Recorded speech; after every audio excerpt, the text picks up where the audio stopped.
please rise. I'm going to ask Commissioner Weisenbaker to deliver the invocation and the pledge for you.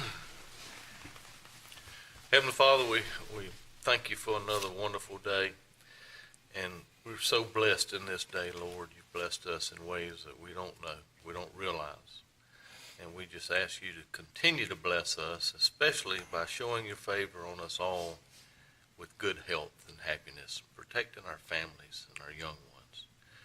We ask, Lord, that you give us wisdom tonight, that you grant us a spirit of cooperation, and that you show your favor on this meeting and this commission, this county, this state, and this country.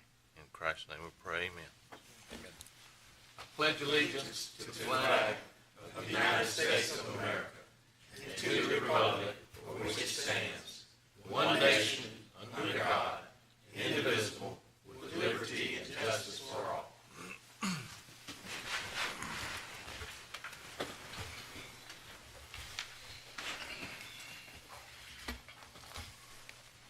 Commissioners, inside your packet, you'll find your minutes from the work session of December the 11th and your regular meeting of December the 12th. If there are no additions, deletions, or corrections, I'll entertain a motion to approve the minutes.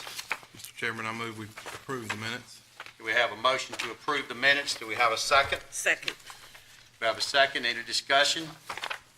Hearing none, all in favor signify by aye. Aye. Any opposed, like sign. Hearing none, the motion carries. Agenda item 5A is an appointment to the Development Authority of Lowndes County. Mr. Pritchard. Mr. Chairman, Commissioners, there is a vacant seat on the Development Authority of Lowndes County. As you are aware, this is a financial vehicle used by the county and the Valdosta Lowndes County Development Authority. We do not have a name or recommendation for you at this time. Any questions? We've had some names that's been submitted for some of the other appointments. I've got one that I do know the individual, and I do believe that he would be willing to serve on that authority, and so I would like to submit in the form of a nomination Mr. Gary Moser. So are there any other nominations? Okay. Hearing none, then Mr. Moser could be appointed by acclamation then. All right, we'll move on to agenda item 5B. That's the Greater Lowndes Planning Commission. Mr. Pritchard. Mr. Chairman and Commissioners, there are two seats for your consideration. The appointment of Mr. Franklin Bailey expired January the 7th, and due to the resignation of Mr. Brad Folsom, that seat is vacant, and the names that have indicated, or the individuals that have indicated an interest in this position are Mr. Kevin Bussey, Mr. Gary Moser, Mr. Ed Hightower, and Mr. Bart Davis. Okay, thank you, Mr. Pritchard. Any questions for Mr. Pritchard? You saying we have two slots to fill? The position of Mr. Bailey, he expressed an interest to be reappointed. As I understand, he is currently serving as chairman of the Planning Commission. But yes, there are two vacancies. Yes, Mr. Bailey would like to be reappointed. I would like to also add that the appointment of Mr. Moser to the previous board should not prevent him from being appointed to this board as well, if that is your choice. So I'll open the floor up to nominations. Mr. Chairman, I nominate Mr. Hightower and nominate Mr. Bailey to sit again in his position. Okay, we have to actually fill the seat of Mr. Brad Folsom. We have the nomination of Mr. Ed Hightower, and then we also have the nomination for the reappointment to Mr. Bailey's seat would be Mr. Bailey himself. That's right. Okay. Mr. Chairman, Are there any other nominations? I'd like to nominate Mr. Kevin Bussey. Okay, we also have Mr. Kevin Bussey.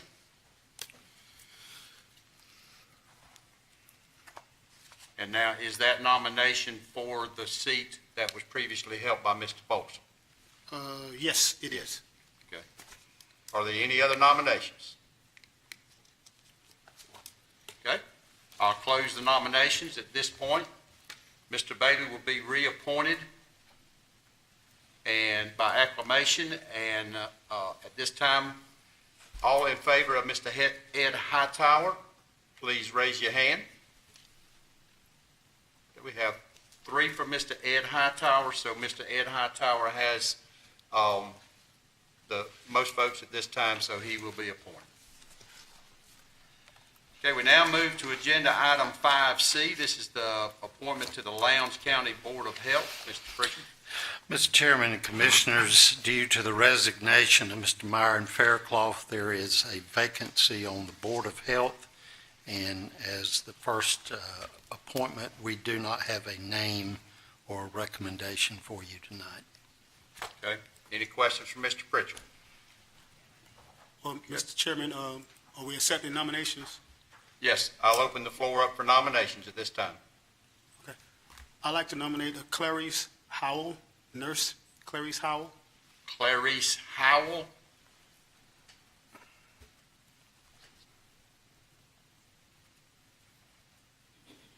Okay, are there any other nominations? Yes, sir, Mr. Chairman. I'd like to nominate Dr. Frances Brown. We don't have our obviously have her information in our packet, but if I may, I'd like to say that her credentials are many. To name a few, she's very well educated, 4 college degrees and a PhD. She's a retired nursing director and instructor at VSU, Dean of Nursing at VSU for 5+ years. She was a former SGMC nurse practitioner. I spoke with her yesterday at length, and she's not only willing to serve, but excited to serve. She was also followed up with Dr. Grove. He was familiar with her. They're also lifelong friends, and comes highly recommended by Dr. Grove. Okay, Mr. Chairman, I would state the credentials of this individual, but I thought no one was being nominated. They didn't have any names. If that be the case, I would withdraw her name from nomination.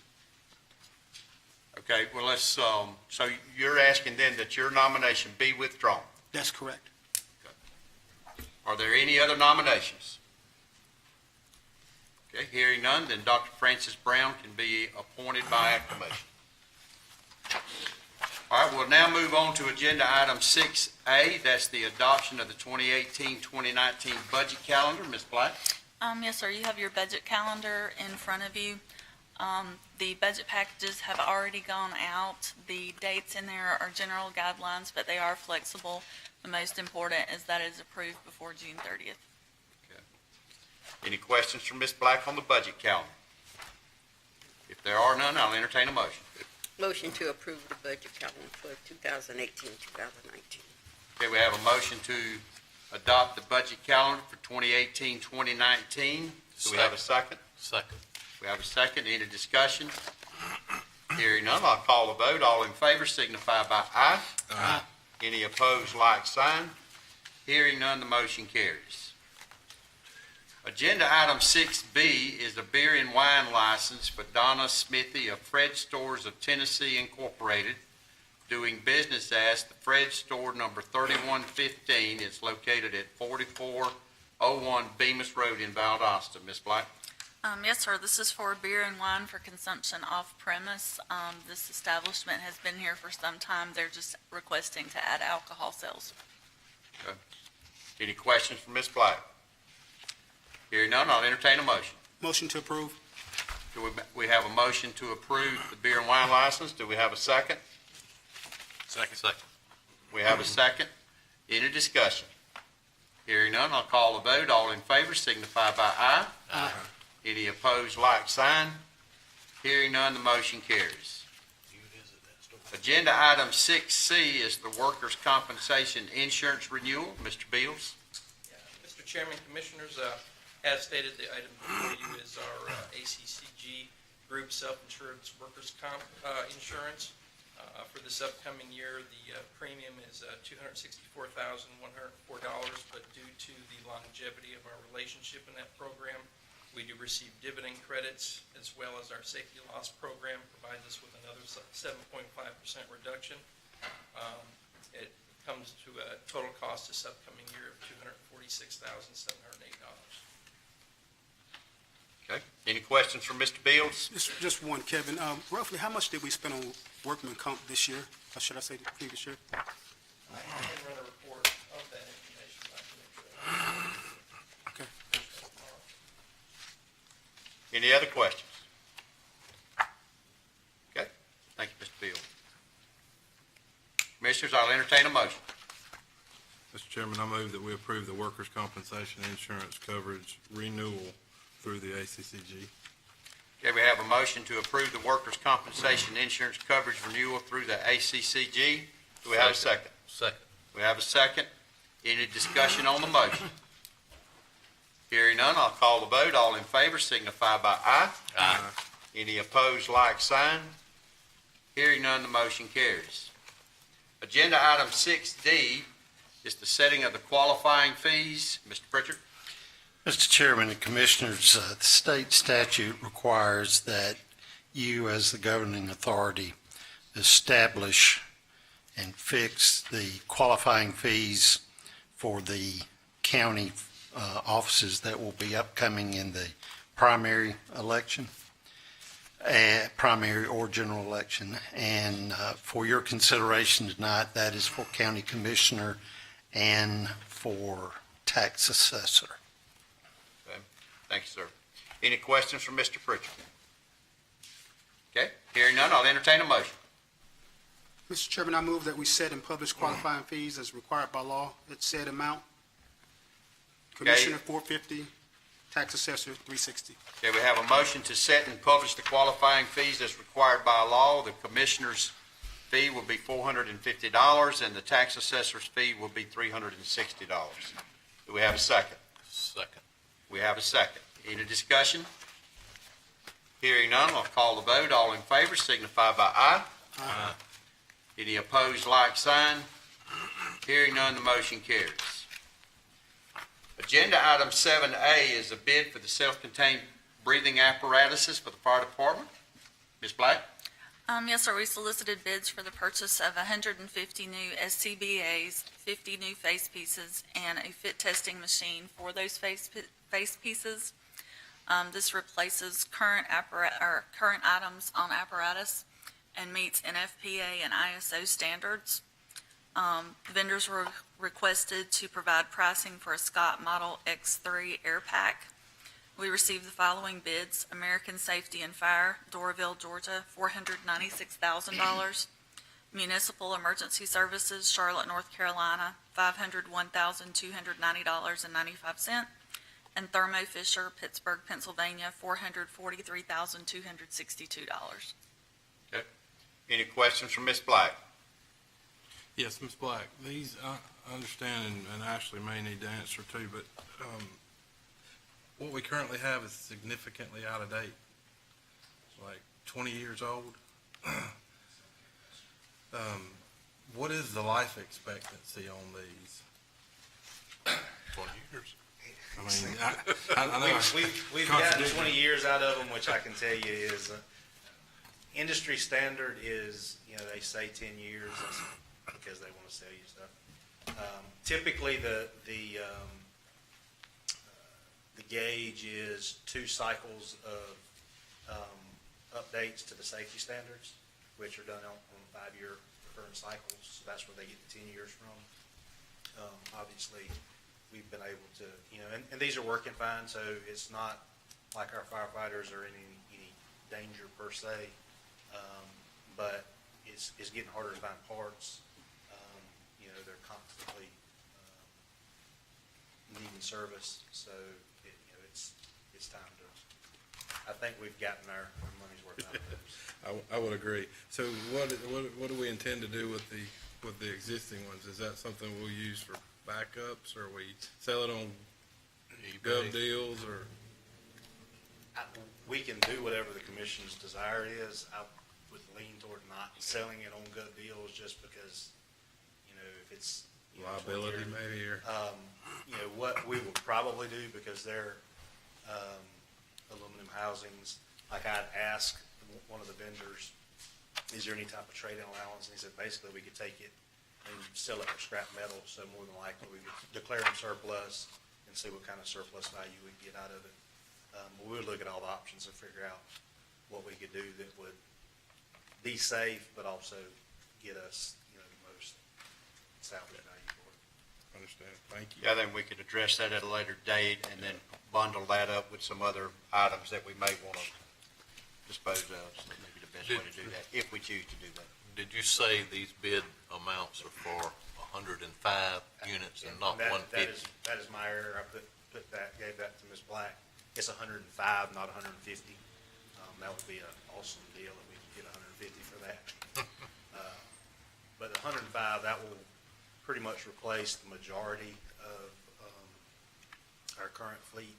So that would put us in good shape for at least the next 10 years and beyond. Thank you, I appreciate it. Any other questions? Okay. Thank you, Mr. Todd. Okay, Commissioners, I'll entertain a motion. Mr. Chairman, I move that we award the bid items to Thermo Fisher in the amount of $443,262. Okay, we have a motion to award the bid items to Thermo Fisher in the amount of $443,262. Do we have a second? Second. We have a second. Any discussion? Hearing none, I'll call the vote. All in favor signify by aye. Aye. Any opposed, like sign. Hearing none, the motion carries. Agenda item 8, County Manager's Report. Mr. Pritchard. Mr. Chairman and Commissioners, I would like to take this opportunity to call on Ms. Cumbus to give us an update on the scrap tire program that was conducted this weekend. Yes, sir. We were a little bit surprised how busy we were. We had, our event was Saturday from 8 to 4, and we filled 2 semi-trucks of tires, around 3,000 tires, and we've already had those trucks picked up and new ones brought for next Saturday. So, but our grant that we estimated the collection of 5,000 tires, so I think we'll make it. Okay. So what are the hours between the time on Saturday that you'll be accepting the tires? From 8 to 4. From 8 to 4? Mm-hmm. And then how many tires could individuals bring at the time? 50 per person. Wow, 50 tires per person. Okay. All right. I just wanted to say great job because, sometimes when we have things like this, some municipalities can't participate, but I was told by even city residents that they were able to bring their tires to this event, so Yes, sir. kudos. It's great. Okay. Thank you, Ms. Cumbus. Again, we appreciate everything that you do. Great job. Any citizens wishing to be heard? Okay. Motion to adjourn, and keeping in mind that we do have the hearing to pick it back up. So I have a motion to adjourn this meeting. Motion. This meeting's adjourned. Mr. Payton's back. All right, we'll go ahead.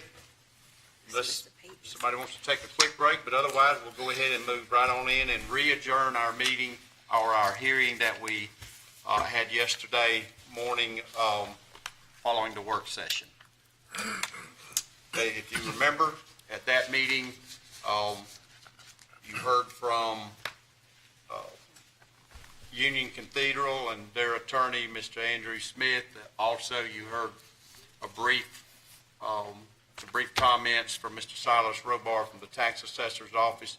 You also have information inside of your packets.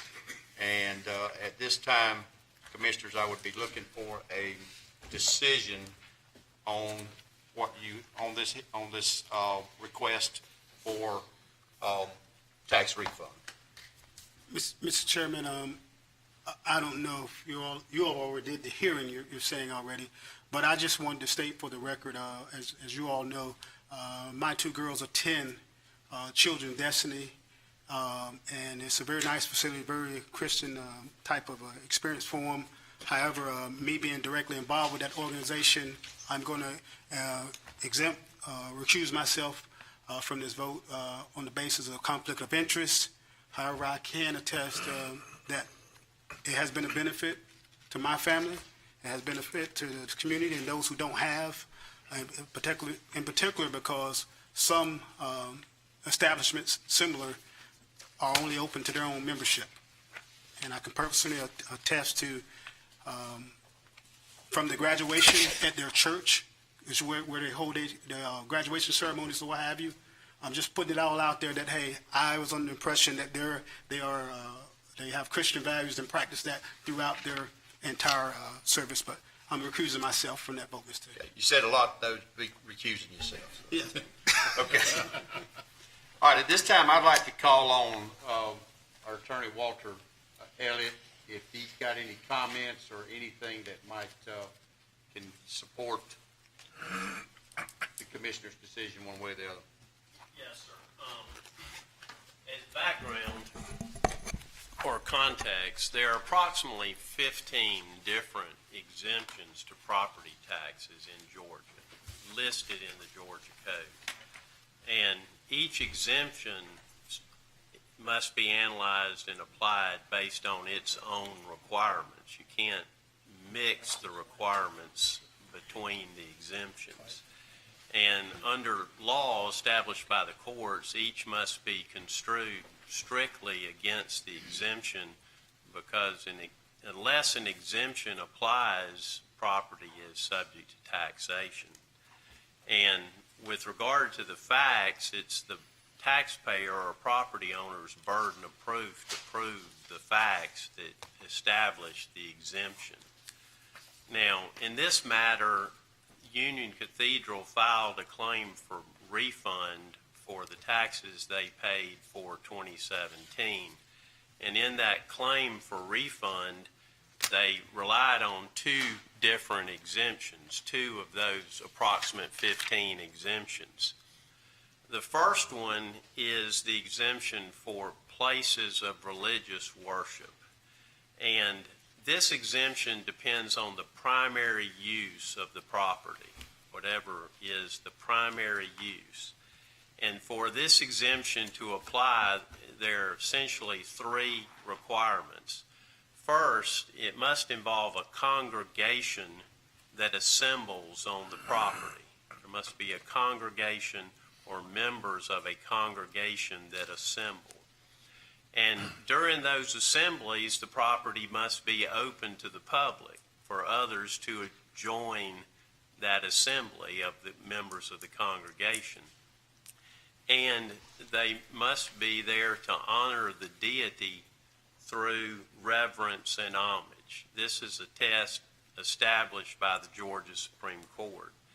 And here, this exemption does not apply. The reason is those assembling to provide daycare are not members of a congregation. They're the staff of Children's Destiny. And it's not open to the public. Others cannot simply show up and offer to participate in providing daycare to children there. And in addition, the primary use is daycare services and preschool services for compensation. But apart from that third factor, we don't have a congregation assembling, and it's not open to the public for anyone to participate in providing daycare service in the same manner that those otherwise they are providing daycare service.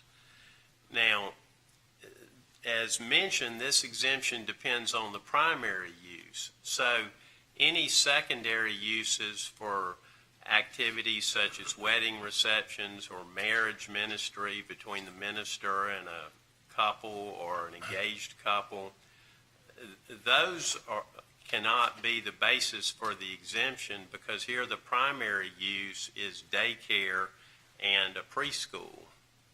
And so this exemption just simply does not apply based on the test established by the Georgia Supreme Court.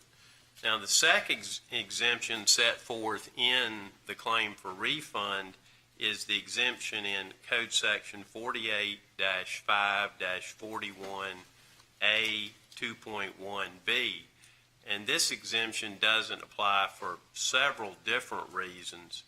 Included among those is the property's not operated exclusively as a church. One requirement is that it be operated either exclusively as a church, owned and by and operated exclusively as a church, or owned by and operated exclusively as an integrated auxiliary. It's owned by a church, but it's not operated exclusively as a church. It's operated as a daycare center and a preschool. And it's not owned by and operated exclusively as an integrated auxiliary of a church either.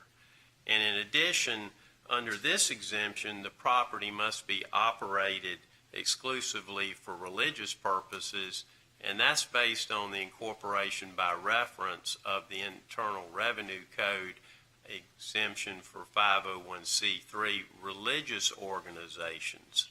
And for an exemption to be 501c3 exemption for a religious organization, the organization must be organized and operated exclusively for religious purposes. So there are multiple reasons why this exemption does not apply. Now, in addition, there's a separate exemption for buildings erected for and used as a college, incorporated academy, or other seminary of learning. Now, this exemption was not set forth in the claim for refund filed last year, but it was raised in a second supplemental submission communicated to you this afternoon. This exemption, however, does not apply. A daycare center and a preschool is not a college, it's not an incorporated academy, and it's not an other seminary of learning. No other daycare center and preschool in Lowndes County is exempt under this exemption, whether it's lottery funded or not. It's simply not a college, an incorporated academy, or a seminary of learning. There's also another completely separate exemption for institutions of purely public charity, which has its own set of requirements and is a very strict and narrow exemption because the institution must be one of purely public charity. Now, the claim for refund does not rely on this exemption, but I mention it because the first supplemental information that was submitted this afternoon dealt with a case that involved a code section that related only to this exemption for institutions of purely public charity, but that case and that code section are not applicable here and are not relevant because that exemption is not relied on, and even if it were relied on, it doesn't apply. So for these reasons, none of the exemptions which have been relied on in the claim for refund or in the supplemental submission are applicable to exempt the use of this property from property taxes under Georgia law. I'm happy to answer any questions you might have. Any questions? Yeah, but just a question, it's a hypothetical question, just like to ask. If their facility was not using pre-K funds, will that fall in a different category? If it were not using Georgia Lottery pre-K funds? No, ma'am, it still would not be exempt.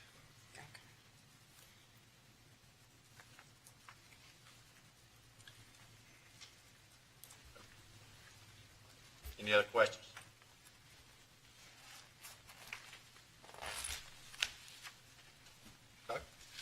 If there's none,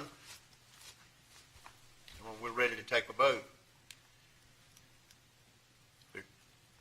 I'd like to provide a rebuttal to that, please. All right, go ahead. I'll allow that. Come ahead. First couple preliminary things, somebody asked if it's crimson or red, it's red. And one of the things provided, there's a little typo, should say the church is not interested in operating a secular school. Somehow they got stated as non-secular. The case I provided was not to say that is the case for this exemption. Instead, it shows how the courts look at the issue of exclusivity. And that court, in that case, Supreme Court of Georgia, looked at exclusivity to say that if you do things to raise income under that code section, that raising that income for that purpose does not violate exclusivity. So that the use of this facility and the rent paid on that by the K program under analogy, I believe would fall in that same logic of that case. Not to say that case is precedent directly, but I believe under proper legal interpretation, that is an analogy that is appropriate to this situation. I think the bishop would take great umbrage that this is not part of the worship of the church, and it's great umbrage that these are not members of his church that attend the academy in large part. Also that it's not open to the public. There's certain safety things you can't have in a daycare, but the facility itself is open to the public. If somebody is interested in becoming a part of that daycare and otherwise meets legal requirements, there's nothing to stop them doing that. I don't believe there's any of those qualifications hadn't met. But I also find it interesting, if you don't mind handing these out, these are other church organizations which have daycares and other such programs similar to this church, which the tax assessor is found to be exempt. Some parts of these are on the campus of the church, some parts are adjacent to the campus of the church, but there's never been a question that the program, the kindergartens and the daycares are not part of the Christian mission of those churches. There's never been a question as those exemptions. And this is where the First Amendment comes in. What right does the church, or the separation of church and state, which actually is not a part of the amendment, that's actually a letter that came from Jefferson that's been quite improperly interpreted, but the state has to be very careful how it defines worship, how it defines religion, and what falls within that. And as I pointed out in the materials I provided this afternoon, there's no Georgia court case that I can find that says that offering Christian-based daycare or Christian-based education is not a part of worship. It's not a part of religion. There's no case like this. You don't find challenges like these to this type of program. Just because there's a lottery program seems to be that's a question that's being raised, but that's, as we explained, that's only 1/3 of the children are in the lottery-based pre-K. 2/3 of the children in these programs are not under the lottery. They're strictly under the auspices of the church. The entire program is operated by the church. They operate with a Christian-based backup education program. It's all about their mission to share Christ with these young children. Even the pre-K, and I've also included in there a page from George W. Bush's White House announcement when they announced that the government would be providing funds for church-based need programs, that even those you're allowed to share your faith by your actions, by how you reacted. If you were asked about your religion or about your beliefs, you're allowed to do that under those programs, and in fact, that encourages you to do so. So I think there's far too narrow an interpretation of what is worship, what is part of this congregation. This congregation does meet there for certain events, but this whole program was part of the congregation at its original location. This is not some new program where they opened up a lottery pre-K. This was something they did on their campus, they supported on their campus, and then due to the damage to the buildings and an opportunity to get a new building, they moved it. But it's the same program. There was never a question about the exemption at that time. This is the same program that's moved. It's still run by the elders of the church. The program is still part of the church ministry, and it's part of what they consider to be worship. You know, when we go to church and we take our children to Sunday school, that's part of worship. This is the same thing. This is Sunday school, Monday through Friday. There's very little difference there, other than you've got a structured program that offers not just pure Christian education, but also education with a Christian-based moral system. And the Becker program, as the bishop pointed out, uses scriptures as part of its training. You actually, education in America started in the church. You go back and look, education was not started in the public with public schools. It was started by church-based. The number one textbook for education in America when we found it was the Bible.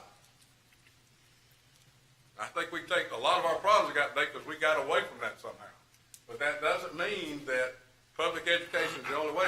It doesn't mean that the religious education has been pushed out of the ability to do this, to still teach people, still teach kids and adults, young adults, what living a moral life is through a Christian belief.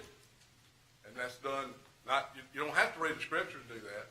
You know, the greatest Bible anybody will read are the actions of a Christian. You know, if you act like a Christian, somebody's going to become curious. You know, why are you different from us? Because we're set apart. And that's what this program is. These are people who are set apart in the light of Christ, who are teaching kids, not just education things, but moral Christian values. And that's what this program is about. This church is not just in the business of doing the daycare. If that's all that was, if this was just bring your kids and drop them off, I agree, this is not subject to exemption.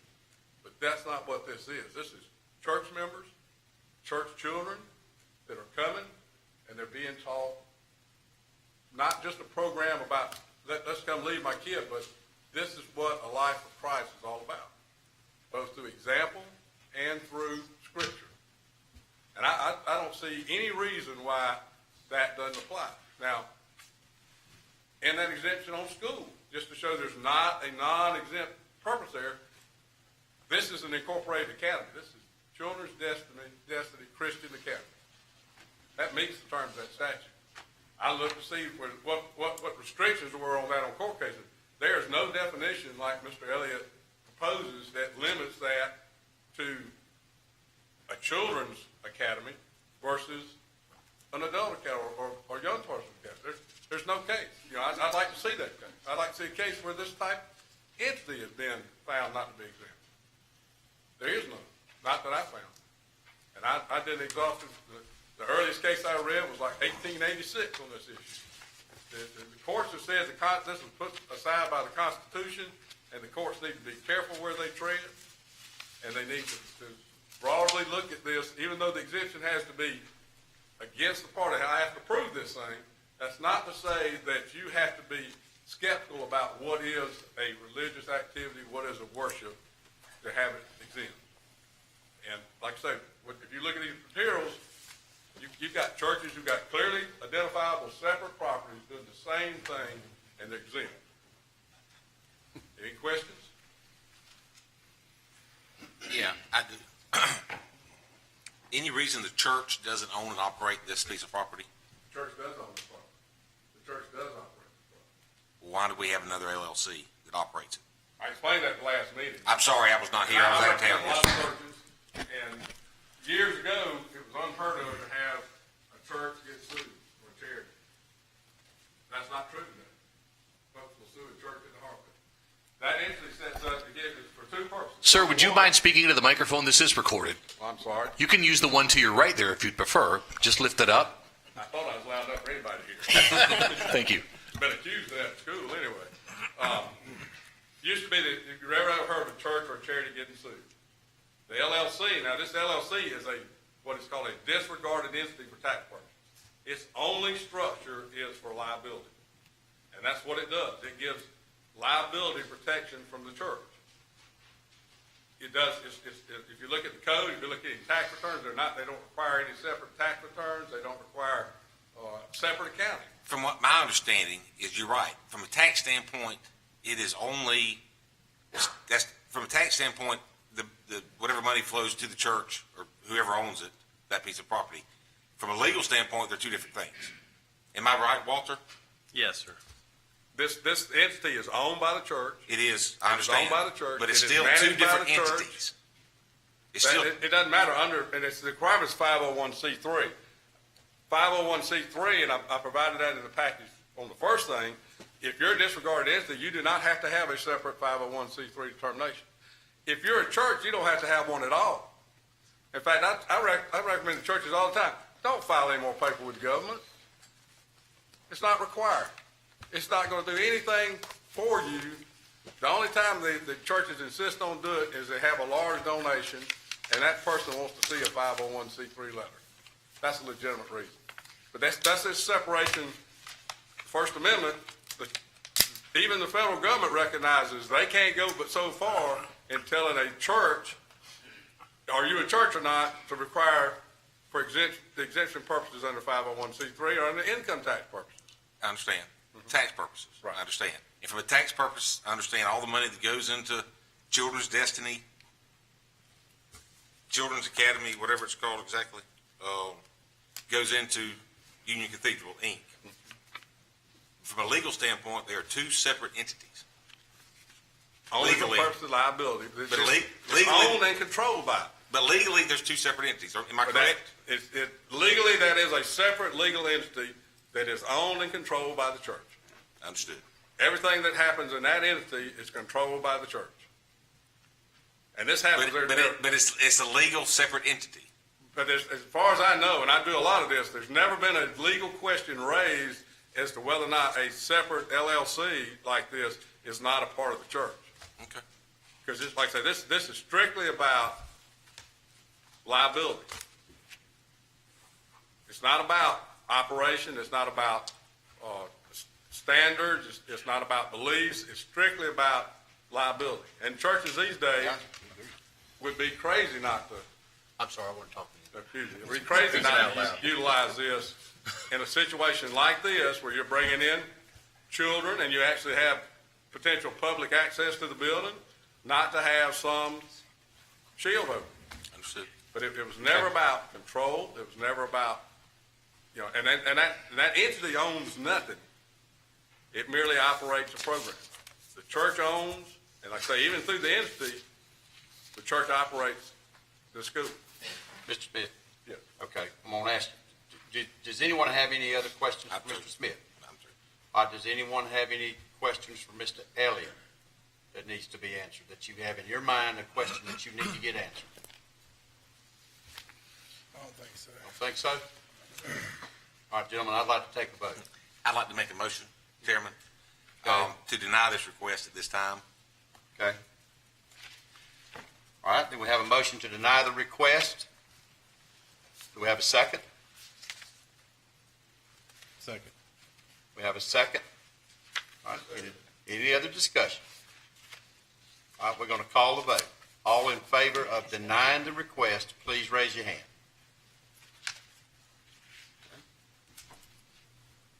All opposed, please raise your hand. Y'all have really made it easy, haven't you? Then that leaves it to me to break the tie, and I'll do that. I've said all along, this issue is an issue here that it's very complicated, and it can be a very difficult decision.